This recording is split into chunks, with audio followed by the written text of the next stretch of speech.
देखिए फ्रेंड्स, कभी भी किसी कंपनी को बिजनेस करना होता है ना, तो वो अपना खुद का पैसा नहीं लगाती। वो क्या करती है, लोगों के पास से लोगों को शेयर्स बेचती है और खुद पैसा जमा करती है। लेकिन ये शेयर्स बेचने से पहले लिखा पट्टी होना जरूरी है, राइट? सारी चीजें कायदे से होनी चाहिए। तो यही डॉक्यूमेंट जो कंपनी बनाती है ना, उसको बोलते हैं प्रोस्पेक्टस। उस प्रोस्पेक्टस में सब लिखा होता है, कंपनी का नाम क्या होता है, कंपनी का सक्सेस रेट क्या होता है, कौन सा बिजनेस करती है, कंपनी का एक बायोडाटा होता है ओवरऑल। तो शेयर खरीदने से पहले, यानी कि शेयर्स मार्केट में बेचने से पहले एक पेपर तैयार करते हैं, उसे उसी को बोलते हैं प्रोस्पेक्टस। और बहुत ही सिंपल भाषा में बताया मैंने आपको। इस वीडियो में हम समझेंगे उसका मतलब क्या होता है, उसका महत्व क्या होता है, प्रोस्पेक्टस नहीं होता तो क्या होता, एडवांटेज डिसएडवांटेज क्या होता है, कंटेंट क्या होता है प्रोस्पेक्टस का, कितने प्रकार के प्रोस्पेक्टस होते हैं और केस लो उसके रिलेटेड है, जो हम इस वीडियो में समझेंगे। देखिए दोस्तों, प्रोस्पेक्टस जो होता है ना, वो सिर्फ पब्लिक कंपनी इशू कर सकती है, प्राइवेट कंपनी इशू नहीं कर सकती, राइट? अब पब्लिक कंपनी जो होती है ना, वो प्रोस्पेक्टस इश्यू करती है। क्यों करती है? पब्लिक को इनवाइट करती है। अब इनवाइट किस किस किस चीज के लिए करेगी? ताकि लोग कंपनी के शेयर्स खरीदे, राइट? प्रोस्पेक्टस जो होता है ना, वो कंपनी का सीवी होता है। अभी जैसे अगर आप नौकरी के लिए अप्लाई करते हो, तो उस सीवी में सब लिखा होता है ना, आपका नाम लिखा होता है, आपका क्या एक्सपीरियंस रहा है वो लिखा होता है, कितना आप एक्सपेक्ट करते हो, ये सारी चीजें लिखी होती है। आई मीन सीवी में नहीं लिखी होती है एक्सपेक्टेशन का, लेकिन जो हम बात करते हैं तो पता चल जाता है, right? Providing a crucial information about companies financial information, health, business operation and risk, सारी चीजें प्रोस्पेक्टस में लिखी होती है। तो यूं समझो कि कंपनी का बायोडाटा होता है प्रोस्पेक्टस। अब बात करते हैं प्रोस्पेक्टस क्यों इतना इंपॉर्टेंट होता है। सबसे पहले तो इन्फॉर्म्ड इन्वेस्टमेंट, यानी कि क्या होता है, अभी जैसे अगर समझो मैं कंपनी हूं केवल लिमिटेड, मुझे शेयर्स बेचने हैं तो क्योंकि मुझे पैसों की जरूरत है। तो आपको मैं शेयर्स बेचूंगा, उसके पहले एक मैं पेपर तैयार करूंगा, उसमें लिखा रहेगा सारी चीजें, मेरा नाम क्या है, मैं कब कब कौन से बिजनेस करता हूँ, कितना मेरा सक्सेस रेट है, वगैरह वगैरह। ताकि अगर मैं ऑलरेडी सफल हूं, तो आप मेरे कंपनी में शेयर खरीदोगे ना, क्योंकि आपको भी रिटर्न चाहिए, आप ऐसे शेयर नहीं खरीदोगे, राइट? तो इससे क्या होता है कि आपका डिसीजन लेने में आपको फायदा, क्या बोलते हैं, हेल्प मिल जाती है, इसलिए प्रोस्पेक्टस जरूरी होता है। दूसरा है ट्रांसपेरेंसी, यानी कि कंपनी जो होती है वो अपने अंदर का जितना भी कॉम्प्लेक्सिटी होती है, वो सिंपल तरीके से प्रोस्पेक्टस में बताती है।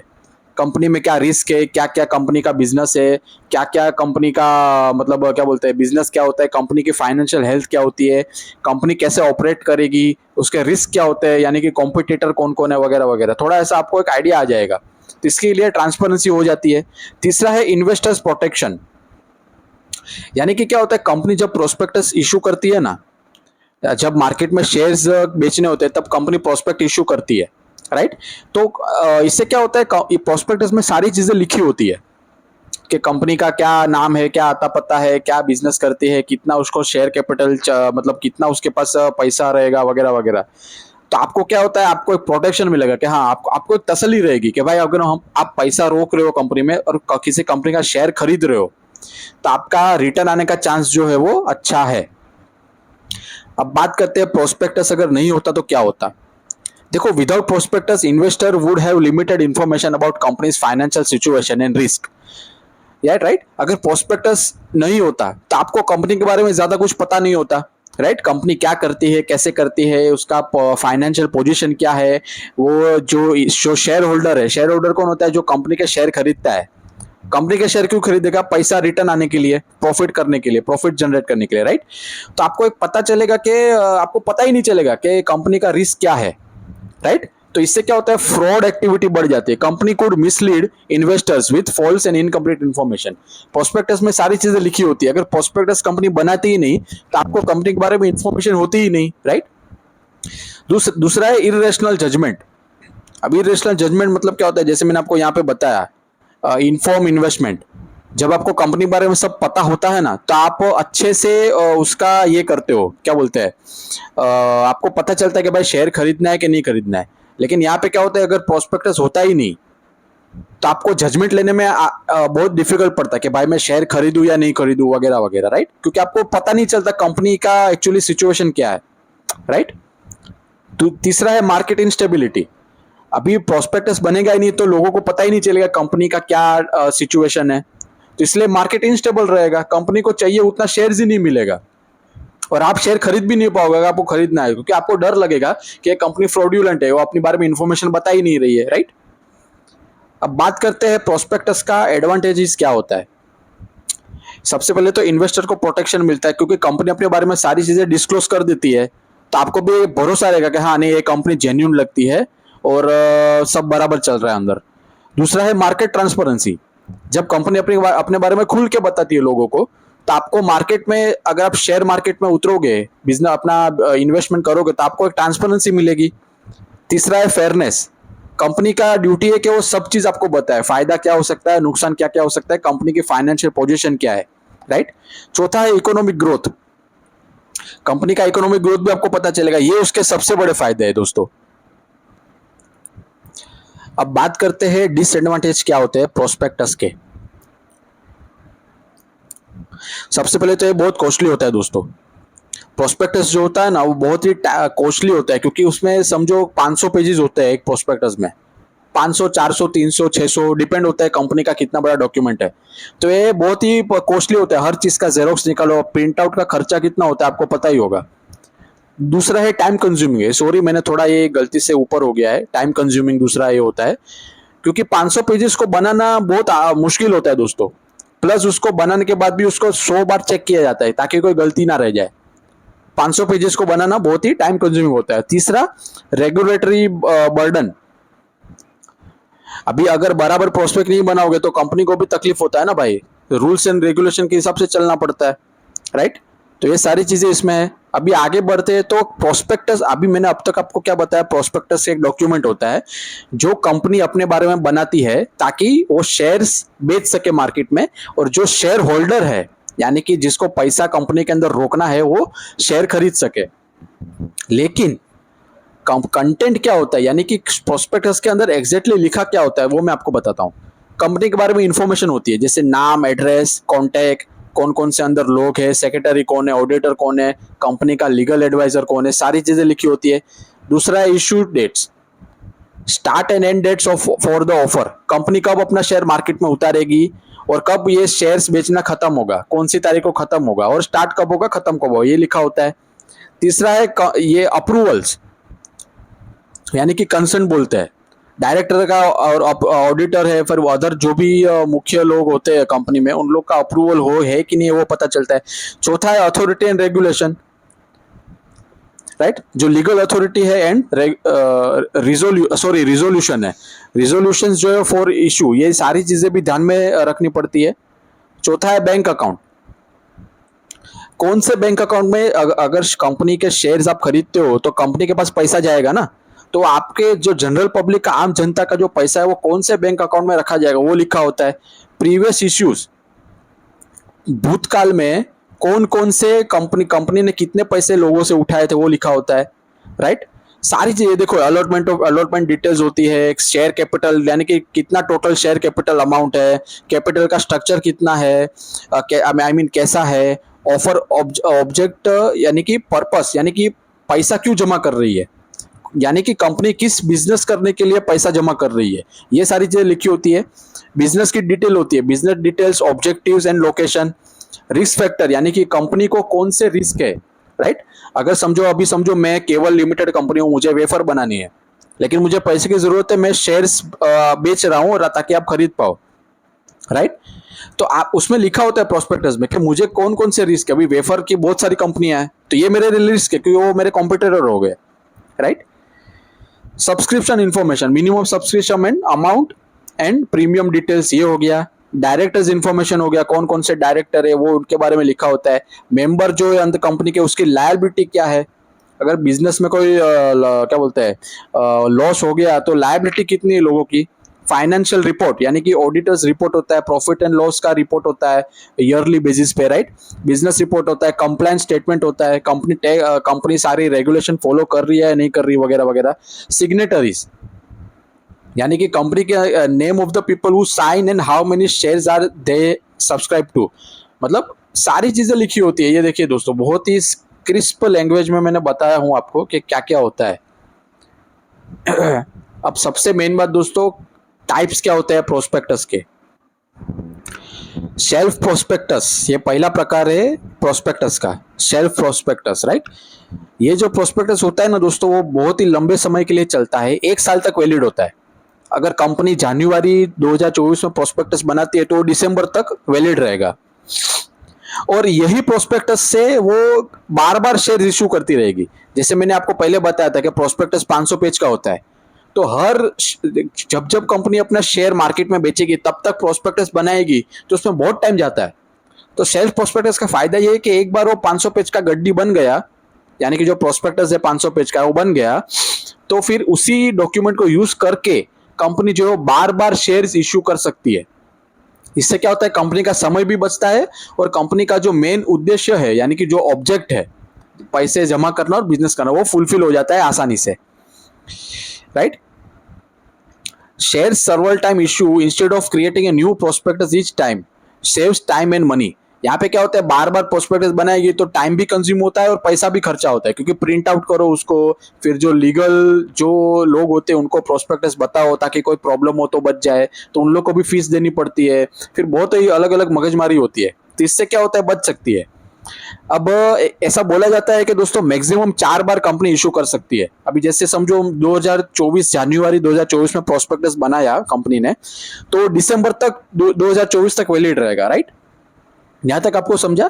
तो ये जनवरी 24 से लेकर दिसंबर 24 तक 4 बार कंपनी शेयर बेच सकती है, और जो पब्लिक है वो 4 बार शेयर खरीद सकती है उसी प्रोस्पेक्टस के बेसिस पे।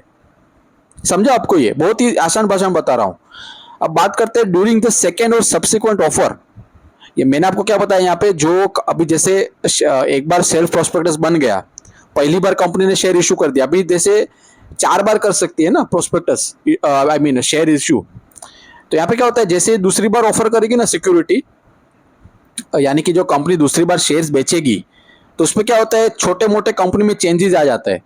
अभी जैसे मैंने पहली बार आपको शेयर बेचा, मुझे वेफर बनानी थी, समझो फलाने टेस्ट वाली, लेकिन अभी दूसरी बार मुझे शेयर बेचने, तो मुझे कोई नया प्रोडक्ट लॉन्च करना है उसी कंपनी के नाम पे।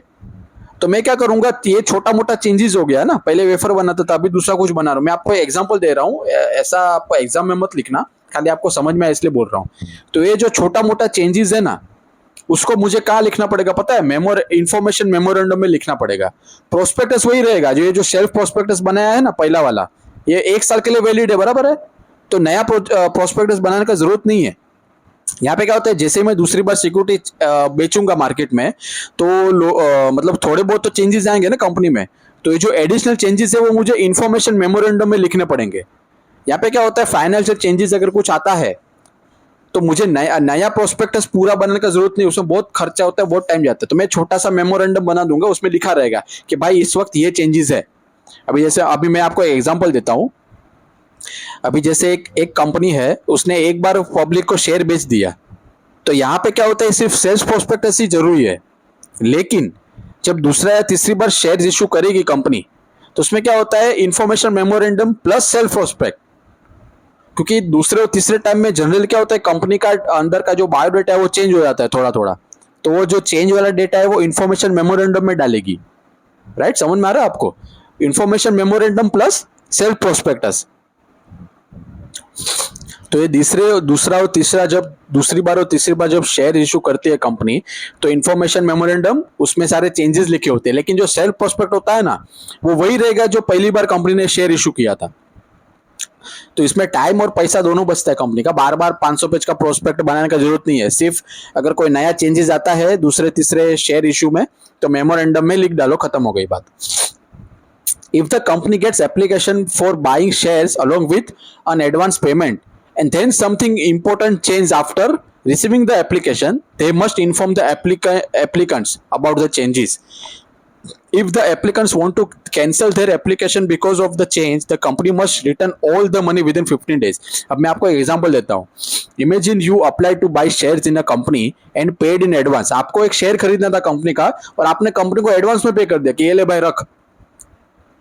अब होता क्या है, आपने समझो कोई चीज सोच के पैसा एडवांस में दिया था, अभी क्या हुआ मालूम है, कंपनी के अंदर का कुछ चेंज हो गया, तो कंपनी का ये जवाबदारी बनता है कि वो आपको बताए ताकि आपका डिसीजन लेने में ये आसान हो। अगर आपको लगता है कि नहीं नहीं कंपनी का सिचुएशन बदल गया है और मैं पैसा रिस्क में दाव पे नहीं लगा सकता, तो आप 15 मतलब the company must tell you about changes, and if you don't like it and want your money back, you have to return it within they have to return it within 15 days। यानी कि क्या होता है, अगर आपको company के अंदर आपने एडवांस पेमेंट कर दिया था शेयर खरीदने के लिए और कंपनी के अंदर बाद में सिचुएशन चेंज हो गई, अगर आपको लगता है कि नहीं नहीं ये चेंज रिस्की है और मेरे पैसे डूबने का चांस ज्यादा है, तो कंपनी को क्या होता है आपका पैसा 15 दिन में रिटर्न करना पड़ेगा। यानी आपको कंपनी को इन्फॉर्म करना है कि नहीं नहीं आपका अभी सिचुएशन चेंज हो गई है, तो मुझे अपना पैसा कंपनी में नहीं डालना है, तो विद इन 15 दिन के अंदर आपको वो पैसा रिटर्न आ जाएगा, राइट। अब देखिए दोस्तों, अब तक तो मैंने बता दिया कि प्रोस्पेक्टस का मतलब क्या होता है, उसके कंटेंट क्या होता है, और बाकी सारी चीजें भी डिस्कस की। लेकिन कौन कौन सी कंपनी ऐसी होती है जो सेल्फ प्रोस्पेक्टस को इशू कर सकती है? सबसे पहले आता है listed companies, companies whose shares are already traded on stock exchange. दूसरा है पब्लिक सेक्टर बैंक्स हो गया, राइट, यानी कि जो बैंक होती है जो गवर्नमेंट से कंट्रोल होती है।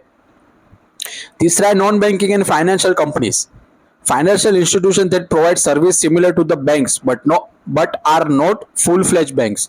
नॉन फाइनेंशियल कंपनीज होती है। पब्लिक फाइनेंशियल इंस्टीट्यूशन ये भी है। There are institutes where a government hold at least 51% ownership. ये ऐसी इंस्टीट्यूट होती है जहाँ पे गवर्नमेंट का 51% शेयर होता है, यानी कि वो खुद ही मालिक होती है। 51% मतलब बहुत होता है, आधे से ज्यादा हो गया ना। अब बात करते हैं क्राइटेरिया क्या होता है सेल्फ प्रोस्पेक्ट इशू करने का। सबसे पहले तो कंपनी जो है वो अमीर होनी चाहिए, rich company. The company needs to be wealthy with the market value of at least 500 crore. 500 crore का वैल्यूएशन होना चाहिए, तब जाके shares issue self prospect issue कर सकती है। बात करते हैं गुड क्रेडिट रिपोर्ट। अभी गुड क्रेडिट का मतलब क्या होता है, पहले अगर कोई उधारी है कंपनी का तो उसने ऑलरेडी चुका दिया है और बाद में वो मार्केट में शेयर बेच रही है। अगर पहले ही कंपनी ने उधार ले चुका है, वो खुद चुका नहीं पा रही, तो दूसरी बार शेयर बेच नहीं सकती कंपनी। जाहिर सी बात है ना, अगर आपने पहले से कोई लोन लेके रखा है तो पहले उसको तो पूरा करो, बाद में दूसरा लोन लो ना, राइट। तीसरा है profit history. Company should have made profit in last 3 years। अगर कंपनी ऑलरेडी लॉस कर रही है तो शेयर नहीं बेच पाएगी। आगे बढ़ते हैं organise finances. The company should have system in place to keep tracks of its debts and pay them on time, right. Clean record, company के ऊपर कोई लीगल इशू नहीं होना चाहिए। दूसरा है agreement with SEBI. Company needs to promise to follow SEBI's rule. SEBI जो है वो अथॉरिटी है जो रूल्स एंड रेगुलेशन बनाती है कंपनीज के लिए, तो कंपनी को वो फॉलो करना ही पड़ता है। बेनिफिट्स ऑफ सेल्फ प्रोस्पेक्ट क्या होता है? देखिए दोस्तों, सेल्फ प्रोस्पेक्ट जो होता है ना, बहुत ही बड़ा डॉक्यूमेंट होता है। कंपनी का सारा डिटेल होता है, कंपनी का हिस्ट्री क्या होता है, कंपनी का फाइनेंशियल पोजीशन क्या है, इन्वेस्टर्स को पता चलता है कि भाई शेयर्स खरीदे या नहीं खरीदे। दूसरा है क्रेडिबिलिटी, अप्रूव्ड बाय सेबी। क्योंकि देखो सेबी जब अप्रूव करता है ना प्रोस्पेक्टस, तो लोगों को भरोसा रहता है कि हाँ सेबी ने बोल दिया तो कंपनी जो है वो जेन्युइन है, राइट। तीसरा है risk assessment, highlights the potential risk and credit rating helping investors adjust there strategies. Risk के बारे में भी लिखा होता है, तो इससे होता क्या मालूम है, जो शेयर होल्डर होता है ना, जिसको कंपनी का शेयर खरीदना है, उसको पता चलता है कि भाई शेयर खरीदे या नहीं खरीदे। पर्पस क्लियर लिखा होता है कि कंपनी पैसा क्यों जमा कर रही है। अभी जैसे मैंने को वेफर बनानी है तो मैं क्लियर लिखूंगा भाई मेरे को वेफर बनानी है इसलिए पैसा जमा कर रहा हूँ, ताकि आपको पता चले कि सक्सेस रेट क्या है कंपनी का, राइट। In depth analysis. अब बात करते हैं, अब सेल्फ प्रोस्पेक्ट जो है ना वो बहुत ही डिटेल में होता है, तो एकदम डेप्थ तक जाएगा तो आपको सारी चीजें मिल जाएगी। छठा है ट्रांसपेरेंसी। कंपनी अपने बारे में सारा बायोडेटा बता देती है आपको, तो ट्रांसपेरेंसी हो जाती है, राइट। अब बात करते हैं दोस्तों, ये बहुत ही शॉर्ट नोट में पूछा जाता है और लॉन्ग आंसर में पूछा जाता है, जिसको बोलते हैं red herring prospectus, RHP। Red herring का मतलब क्या होता है? ये इनकम्प्लीट प्रोस्पेक्ट होता है, ये एक एक्सपेरिमेंटल होता है। अब मैं इसका आपको मतलब समझाता हूँ। अब ये कब इश्यू होता है? जब मेन प्रोस्पेक्ट होता है ना उसके पहले इश्यू किया जाता है। अभी समझो मैं एक कंपनी बना रहा हूँ, मुझे उड़ती हुई गाड़ी बनानी है। अभी ऐसा कॉन्सेप्ट है जो अब तक आया ही नहीं है दुनिया में, राइट। तो मैं क्या करूंगा, रेड हेरिंग प्रोस्पेक्ट बना दूंगा, ताकि मुझे पता चलेगा कि भाई ये जो प्रोडक्ट है उड़ने वाला गाड़ी, उसको कितने लोग इंटरेस्टेड है, मतलब कि कौन कौन लोग, कितने लोग मेरा शेयर खरीदेंगे ये कॉन्सेप्ट के लिए, और कौन कौन लोग ऐसे हैं जो नहीं खरीदेंगे, और खरीदेंगे तो क्या इंटरेस्ट, मतलब कितना एक्साइटमेंट रहेगा लोगों में, राइट। तो इसलिए इसको बोलते हैं एक्सपेरिमेंटल प्रोस्पेक्टस। ये एग्जांपल थोड़ा फनी हो गया दोस्तों आपको समझाने में, लेकिन अब बात समझो, मैं इसलिए कर रहा हूं ताकि आपको याद रहे। अब ये देखिए दोस्तों, रेड हेरिंग का मतलब क्या होता है, ये प्राइमरी वर्जन होता है, use before the final offering of securities. ये सबसे पहले इशू किया जाता है ताकि कंपनी को पता चले कि कौन कौन शेयर खरीदेगा और कंपनी के पास कितने पैसे आएंगे, राइट। ये वाला जो मैंने एग्जाम्पल बताया ना, उड़ती गाड़ी, वो एग्जाम में मत लिखना, ये मैं इसलिए बता रहा हूं ताकि आपको याद रहे कि रेड हेरिंग का मतलब क्या होता है, right. It consents most information except final price. Red herring में ऑलमोस्ट सारी चीजें होती है, सिर्फ शेयर्स का भाव नहीं लिखा होता, इसलिए मैंने बोला था कि ये इनकम्प्लीट होता है, राइट, एक्सपेरिमेंटल होता है। अब बात करते हैं, companies use red herring prospectus to measure the investors interest and gather feedback. जैसे अगर आपने अभी, जैसे मुझे व्हाट्सएप में कोई ग्रुप बनाना है कोई XYZ के नाम पे, तो मैं क्या करूंगा, गूगल फॉर्म बनाऊंगा। गूगल फॉर्म पता है ना आपको, उसमें वो रेटिंग होती है, कितने लोग इंटरेस्टेड है, कितने लोग नहीं है, क्या सजेशन है वगैरह। तो रेड हेरिंग जो होता है ना, वो एक सजेशन होता है, आई मीन एक एक्सपेरिमेंटल होता है। कंपनी को पता चलेगा कि भाई लोगों का क्या रिस्पॉन्स है, so that the company can get an idea about at what price people will buy my company's shares, right। तो मुझे पता चलेगा कि मेरी कंपनी के शेयर कितने लोग खरीदेंगे और कितना पैसा मेरे पास आएगा। तो इसी को बोलते हैं रेड हेरिंग प्रोस्पेक्टस, राइट। तो इसीलिए मैंने आपको वो गाड़ी वाला एग्जांपल दिया था, हालांकि वो लिखना मत एग्जाम में, ठीक है। वो to check in red herring, red herring के अंदर क्या क्या आपको चेक करना पड़ सकता है। सबसे पहले तो industry and business overview check कर सकते हैं आप। दूसरा है कंपनी की स्ट्रेंथ क्या होती है, राइट। तीसरा है कंपनी की स्ट्रेटेजी क्या होती है, क्या फ्यूचर का क्या प्लान है कंपनी का। और अगर बात करते हैं operations, how company runs it's process and system. पांचवा है रेगुलेशंस एंड पॉलिसीज। छठा है हिस्ट्री, कंपनी का ग्रोथ हिस्ट्री क्या रही है, प्रॉफिट किया है, लॉस किया है, क्या किया है, सब पता चलता है आपको। मैनेजमेंट पता चलता है, प्रोमोटर्स कौन है वो सब पता चलता है। डिविडेंड पॉलिसी वो भी पता चल। रिस्क फैक्टर क्या होता है, कंपनी को कौन कौन से रिस्क है मार्केट में। ऑफरिंग डिटेल, मतलब कंपनी ऑफर कर रही है शेयर, तो उसके बारे में क्या डिटेल है वो पता चलती है। कंपनी का कैपिटल स्ट्रक्चर क्या है, कंपनी अपना जो पैसा इन्वेस्टमेंट जो उठा रही है लोगों के पास से, वो कैसे यूज करेगी। कंपनी का फाइनेंशियल इंफॉर्मेशन क्या है, प्रॉफिट लॉस जो भी है, एसेट कितने हैं वगैरह सारे पता चलेंगे। और लीगल इंफॉर्मेशन, ये सारी चीजें पता होती है। अब बात करते हैं रेड हेरिंग प्रोस्पेक्ट आप कहाँ देख सकते हो। सबसे पहले तो सेबी का जो वेबसाइट होता है ना, वहां पे देख सकते हो। स्टॉक एक्सचेंज की वेबसाइट है, वहां पे भी आपको मिल जाएगा। कंपनी का जो खुद का पर्सनल वेबसाइट है, जैसे टाटा का वेबसाइट होगा, रिलायंस का वेबसाइट होगा, उसमें देख सकते हो आप, अगर उसने बनाया रहेगा तो। और इन्वेस्टमेंट प्लेटफॉर्म होता है, राइट। जैसे ब्रोकरेज लोग होते हैं, जो लोग ऑफर मतलब ये ऑफर कर सकते हैं आपको। तो ये सारी चीजें बहुत ही सिंपल मैंने आपको बताई है दोस्तों। अब बात करते हैं एवरेज प्रोस्पेक्टस के बारे में। जो मैंने आपको ब्रैकेट में लिखा है, ये एक समरी होती है पूरा प्रोस्पेक्टस का, राइट। अभी मैंने प्रोस्पेक्टस का आपको बताया 500 पेज का प्रोस्पेक्टस होता है। अगर आप 500 पेज को एक एक लाइन पढ़ोगे तो आपका 2-3 महीना तो ऐसे ही निकल जाएगा, तो आप इन्वेस्टमेंट कब करोगे। तो इसलिए समरी बनाई जाती है ताकि आपको 500 पेज को गो थ्रू ना करना पड़े, और 10-15 पेज में आपको पूरा 500 पेज वाला जो डॉक्यूमेंट है वो समझ में आ जाए। इसलिए इसको बोलते हैं एम्ब्रिज prospectus. It is a short version of a full prospectus, provides summary of key information, right। सारी चीजें लिखी होती है लेकिन समरी में लिखी होती है। Easier and quick for investors to understand without going through the full document, right। अभी 500 पेज का पूरा पढ़ोगे, एक एक लाइन उसकी पढ़ोगे, तो आपका पूरा साल ऐसे ही निकल जाएगा। हम वैसे भी इतना नहीं पढ़ते, 1-2 पेज में अपना फोकस ही खत्म हो जाता है। रोज एक एक पेज पढ़ोगे तो आपका 2 साल तो ऐसे ही चला जाएगा। साल में 365 दिन होते हैं, तो 500 दिन गिन लो ना, 2 साल हो गया ऑलमोस्ट, राइट। तो इसलिए समरी बनाई जाती है, इसे बोलते हैं एम्ब्रिज प्रोस्पेक्टस। अभी कंपनी का बैकग्राउंड सारी चीजें लिखी होती है, फाइनेंशियल डिटेल होती है, उसमें भी रिस्क फैक्टर क्या होता है, इशूइंग कंपनी इंफॉर्मेशन होती है। अब सबसे पहले दोस्तों इसका बेनिफिट क्या होता है एम्ब्रिज प्रोस्पेक्ट का, गुड डिसीजन मेकिंग होता है।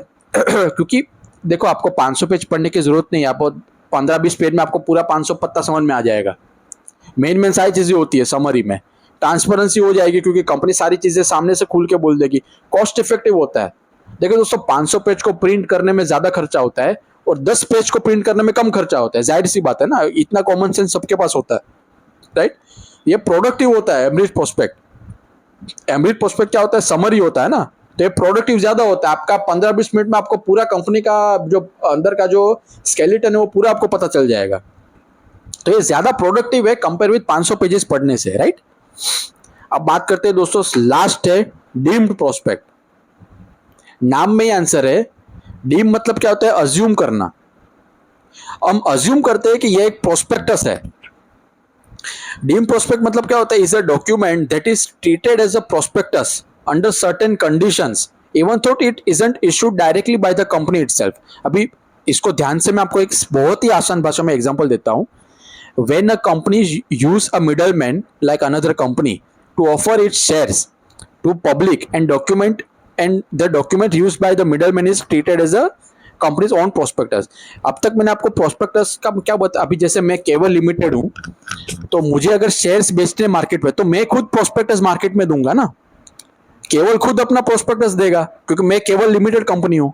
लेकिन मुझे क्या होता है, मेरे को कंटाला आ रहा है, मेरे को सेबी का रूल्स फॉलो नहीं करना है, तो मैं क्या करूंगा, आप एक कंपनी हो, समझो फलाना लिमिटेड, तो मैं फलाना लिमिटेड को रिक्वेस्ट करूंगा कि भाई तू मार्केट में मेरा प्रोस्पेक्टस तू मेरे नाम से दे, राइट। तो इससे क्या होता है, मेरे को सेबी का रूल्स फॉलो नहीं करना पड़ेगा। तो यही चीज है डीम प्रोस्पेक्ट का मतलब। अभी जैसे आपको एग्जांपल देता हूं, इमेजिन अ कंपनी एक ABC limited want to sell its shares to the public but doesn't want to deal directly with the SEBI.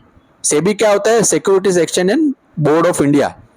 So ABC limited क्या करेगी, एक इशूइंग हाउस यानी कि कोई दूसरी कंपनी है उसको रिक्वेस्ट करेगी कि भाई मेरा जो प्रोस्पेक्ट है उसको तो मार्केट में लेके जा क्योंकि मुझे को शेयर बेचने हैं। ये आपको समझा। अभी जैसे यहाँ पे क्या होता है, एबीसी लिमिटेड एक कंपनी है, उसको शेयर्स बेचने मार्केट में, लेकिन उसको सेबी का रूल फॉलो नहीं करना है। तो वो क्या करेगी, दूसरी कंपनी को हायर करेगी कि वो उसका शेयर, एबीसी का शेयर है, वो मार्केट में लेके जाए। लेकिन ये करने के लिए कंडीशन क्या है पता है आपको, the bank offers the share to the public within 6 months of the getting the share from ABC. यहाँ पे क्या होता है, एबीसी लिमिटेड ने पीक्यूआर लिमिटेड को अपना प्रोस्पेक्टस दे दिया और उसने शेयर मार्केट में उतारा विद इन 6 months, राइट। अभी जनवरी 24 में उसने रिक्वेस्ट किया दूसरी कंपनी को और विद इन 6 महीने के अंदर यानी कि जून आने से पहले दूसरी कंपनी ने शेयर को मार्केट में उतार दिया, राइट। तो ही इसको प्रोस्पेक्टस माना जाता है और तभी ऐसा माना जाएगा कि एबीसी ने खुद ने इशू किया है, राइट। और दूसरा कंडीशन क्या है इसका, ABC limited hasn't received any money from the shares by the time the bank offers them to the public. यहाँ पे क्या होता है, सबसे पहले तो ये दो कंडीशन है। अभी समझो मैं केवल लिमिटेड कंपनी हूं, मेरे को मार्केट में उतरना है, लेकिन मेरे को सेबी का गाइडेंस इशू फॉलो नहीं करना है। तो मैं क्या करूंगा, मैं सबसे पहले आपको रिक्वेस्ट करूंगा, आप एक कंपनी है पीक्यूआर, अभी जनवरी 24 में मैंने आपको शेयर्स को मार्केट में उतारने का रिक्वेस्ट किया और आपने क्या किया, जनवरी से लेके आपके पास जून 24 तक का टाइम है, जून 2024 तक का। मैंने आपको जनवरी 2024 में रिक्वेस्ट किया, आपके पास विद इन 6 months आपको मार्केट में उतरना है और मेरे नाम पे शेयर लोगों को बांटना है। अगर आपने ये कर दिया तो उसको डीम प्रोस्पेक्ट माना जाता है, राइट। दूसरा क्या है, मुझे अब तक 1 रुपया नहीं मिला। यहाँ पे क्या होता है, ABC limited hasn't received any money for the shares by the time the bank offers them to the public. मतलब आपने अगर शेयर उतारा ही नहीं है मार्केट में तो मैंने पैसा लूंगा ही नहीं, बराबर है ना। कब मेरे पास पैसा आएगा कहां से, बराबर है। तो यही चीज को बोलते हैं डीम प्रोस्पेक्टस। आई होप यहां तक आपको क्लियर होगा। अभी देखो दोस्तों, मैंने इतने बड़े केस लो को एक लाइन में समझा दिया है। ये एक केस लो है जहां पे क्या होता है, कोर्ट ने बोला था अगर कोई कंपनी न्यूज़पेपर में जाहिरात देती है, जाहिरात मतलब न्यूज़पेपर में न्यूज देती है कि भाई शेयर्स को उतारने का मार्केट में, या फिर कोई कंपनी नया बिजनेस कर रही है उसके लिए शेयर्स आएगा मार्केट में स्टॉक एक्सचेंज में, तो उसी को भी प्रोस्पेक्टस बोला जाता है। देखो दोस्तों, केस लो बहुत बड़ा होता है, मैंने एक लाइन में समझा दिया। तो ये बहुत आसान भाषा में मैंने बताया था आपको कि प्रोस्पेक्टस क्या होता है और उसका क्या मतलब होता है। और देखिए, तो वीडियो बनाने में बहुत मेहनत लगी है, आई होप आपको समझ में आया होगा। कुछ भी डाउट है आप कमेंट सेक्शन में मुझे बता सकते हैं। शुक्रिया।